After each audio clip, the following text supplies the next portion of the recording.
शेर और चूहे की कहानी। एक घना जंगल था जहाँ तरह तरह के जानवर रहते थे। उसी जंगल में एक बलशाली शेर रहता था। वह जंगल का राजा था और सभी जानवर उससे डरते थे। एक दिन दोपहर को वह शेर पेड़ की छांव में गहरी नींद में सो रहा था। तभी एक नन्हा सा चूहा खेलते खेलते शेर के ऊपर चढ़ गया। वह कभी शेर की पीठ पर दौड़ता तो कभी उसके पैरों के पास आकर उछल कूद करता। चूहे की शरारतों से शेर की नींद खुल गई।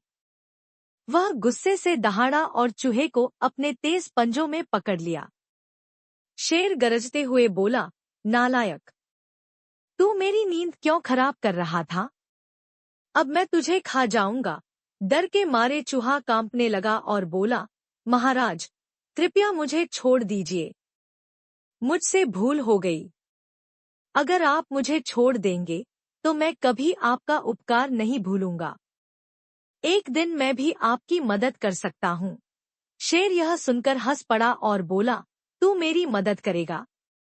तू तो इतना छोटा है कि तुझे मैं एक ही पंजे में दबा सकता हूँ। फिर भी तेरी जान बख्श देता हूँ। जा, भाग जा।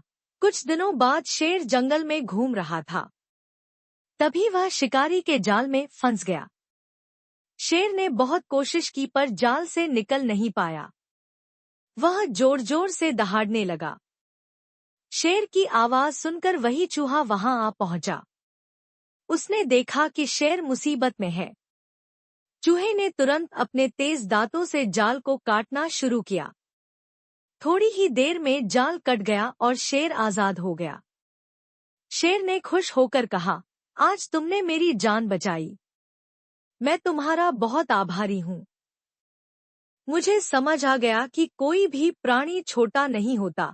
उस दिन से शेर और चूहा अच्छे मित्र बन गए। इस कहानी से हमें यह सीख मिलती है कि कभी भी किसी को छोटा या कमजोर नहीं समझना चाहिए। हर किसी की अपनी खासियत होती है और समय आने पर वही हमारी मदद कर सकता है। सीख, कभी भी किसी को कम मत समझो। हर किसी की कोई न कोई उपयोगिता होती है।